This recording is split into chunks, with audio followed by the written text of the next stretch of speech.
Komið sæl og velkomin heim í stofu. Ég heiti Bryndís Svavarsdóttir. Í dag 5. júní á sjálfan hvítasunnudag þema dagsins Kirkja heilags anda. Textar dagsins eru langir og fjalla úthellingu andans, spádóma endalokin og loforð Jesú að við höfum frið við Guð. Ég hvet ykkur til að lesa þessa texta í heild sinni, en ég mun aðeins lesa þau vers sem ég tala út frá. En við skulum byrja þessa stund eins og alltaf á því að signa okkur og við segjum í nafni Guðs Föður, Sonar og heilags anda. Amen. Eins og ég nefndi síðasta sunnudag þá hafa margar heimsendaspár litið dagsins ljós. Og leksían í dag sem úr Jóel heimsenda spádómur. Yfirskrift kaflans dagur drottins. Þar lýsir spámaðurinn því að heilagur andi muni koma yfir alla menn, unga sem aldna, þræla sem ambáttir, á þeim dögum. Og tákn mun ég láta verða á himni og jörð, blóð, eld og reykjarstróka, sólin verður myrk og tunglið sem blóð, áður en dagur drottins kemur, hinn mikli og ógurlegi. En hver sem ákallar nafn drottins verður hólpinn, hver sem ákallar nafn drottins mun frelsast. Þannig hljóðar hið heilaga orð. En pistillinn úr postulasögunni og segir frá því þegar gnýr af himni, heilagur andi fyllir húsið. Allir í húsinu fylltust heilagum anda og hófu að tala öðrum tungum, ekki eitthvað bull, heldur skildu menn hvern annan þó þeir kynni ekki tungumál þeirra fyrir. Og frásögninni fylgdi að þar voru menn frá öllum löndum undir himninum. Og síðan ætla ég að grípa aðeins niður í völdum versum í Guðspjallinu. Og það Jesús sem talar við lærisveinana. Sá sem elskar mig varðveitir orð mitt og Faðir minn mun elska hann. Til hans munum við koma og gera bústað hjá honum. Frið læti ykkur eftir, minn frið gef ég ykkur, ekki gef ég ykkur eins og heimurinn gefur, hjarta yðar skelfist ekki né hræðist. Þið heyrðuð að ég sagði ykkur að ég fer burt og kem til ykkar. Heimurinn á að sjá að ég elska Föðurinn og geri eins og Faðirinn hefur boðið mér. Þannig hljóðar hið heilaga Guðspjall. Leksía, pistill og Guðspjall lýsa atburðarás. Jóel með spádóm heilagan anda, postulasagan segir frá úthellingu andans og Guðspjalli róar hjörtu okkar og gefur okkur frið og fullvissu að Jesús kemur aftur. Í árhundruði tóku menn þessa texta mjög alvarlega og héldu eins og postularnir, sem ég sagði ykkur frá síðast, að það væri afar stutt þangað til að Jesús kæmi aftur. Og í gegnum aldirnar hafa menn reynt með ýmsum ráðum að reikna út eftir táknum og atburðum í heimsögunni hvenær dagur drottins kæmi.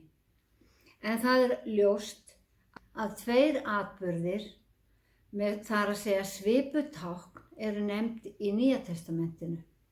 Postulasagan sagði að heilagur andi hefði komið yfir menn í Jerúsalem á hvítasunnudag, samt ekki yfir alla menn eins og spádómur Jóels kvað Og margir telja að annað tákn, það að sólin verði myrk, hafi einnig komið fram. Því að í Matteusi segir að þegar Jesús dó á krossinu varð frá hádegi til nóns myrkur allt land. Dagur drottins hefur líka verið nefndur dagur dómsins eða dómsdagur. Yfirskrift 24. kafla í Matteusi Mannssonurinn kemur og þar lýsir Jesús endurkomu sinni fyrir lærisveinum sínum. Þar segir, en þegar eftir þrengingu þessa daga mun sólin sortna og tunglið hætta að skína. Stjörnurnar munu hrapa af himni og festingin mun riðlast. Þá mun tákn mannssonarins birtast á himni og menn munu sjá mannssoninn koma í skýjum himins með mætti og mikilli dýrð. Í þessari frásögn bættist við stjörnuhrap og í spádómi opinberunarbókarinnar bætist við jarðskjálfti.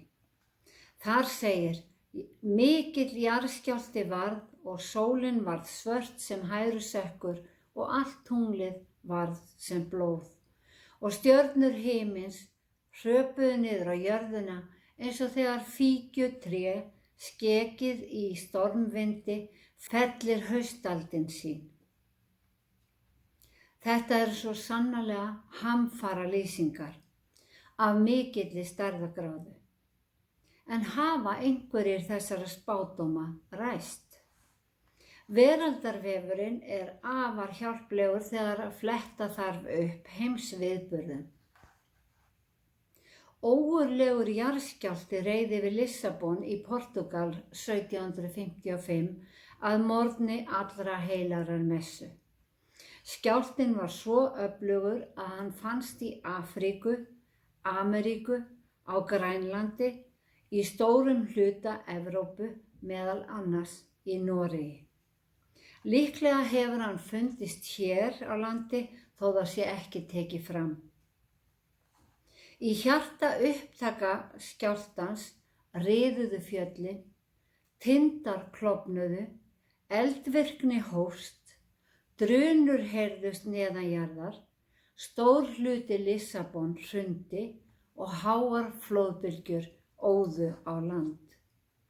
Á 6 mínútum fórust 60.000 manns. 25 árum síðar, eða 19. maí 1780, rættist annar spádómur, en hann gengur undir nafninu dimmi dagurinn.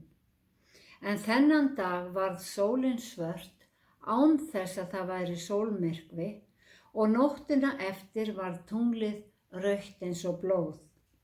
Og ef þið googlið blóðtungl, getið þið lesið vísindalegar útskýringar fyrirbærið sem að var síðast árið 2015. En eftir dimmadaginn taldi fólk almennt að dómsdagur væri í nánd. Síðasta táknið, það stjörnuhrapið, gerðist 53 árum síðar eða 13. nóvember 1833 og þeir sem urðu vitni að því töldu það vera tákn endurkomu Krists. Í nær 4 klukkustundir var stjörnuregnið þvílíkt að himinninn logaði og birti svo mikið að það var lesbjart miðja nótt. Það er því ekki undarlegt að það yrði trúarleg vakning í hinum vestræna heimi eftir þetta, enda var þó nokkuð skrifað þessi fyrirbæri í blöðum heims og menn urðu enn ákafari í spádómum endalok veraldar. Í ákveðnu trúfélagi í Ameríku reiknuðu menn út dagsetningu fyrir endurkomuna. Þeir seldu eigur sínar og muni eins og postularnir forðum, settu hvorki niður korn né undirbjuggu sig fyrir veturinn sem að var í vændum, því þeir voru vissir að Kristur væri að koma. En það varð ekki og 22. október 1843 fékk síðan nafnið Dagur vonbrigðanna. Nú síðast héldu margir að heimurinn myndi enda 21. des 2012 þegar mæjadagatalið endaði, svo heimsendaspár eru ekki einskorðaðar við spádóma Biblíunnar. Þema dagsins kirkja heilags anda, en heilagur andi á að leiða okkur í allan sannleikann guðdóminn á himnum, fræða okkur það sem skiptir mestu máli fyrir sálir okkar, hvetja okkur áfram og upplýsa okkur hvers við megum vænta. Spádómar geta styrkt trú okkar, En minnumst þess að þegar lærisveinarnir spurðu Jesú endalokin, sagði hann: Þann dag eða stund veit enginn, hvorki englar á himni né sonurinn, enginn nema Faðirinn. Gætið ykkar, vakið, þið vitið ekki hvenær tíminn kominn. Við erum svo lánsöm að vera fæddir í Kristi samfélag, þar sem kristin gildi eru samofin inn í menningu okkar. Fædd á tímum tækni þar sem auðvelt er að nálgast ótrúlegt magn af upplýsingum, bæði trúmál, veraldleg efni og heimsviðburði. En það er mjög auðvelt að týna sér í þannig leit. Svo við þurfum að vera vakandi fyrir orði Guðs, lesa í Biblíunni, íhuga og meta þýðingu textana fyrir okkur, því ólíkir textar höfða til okkar.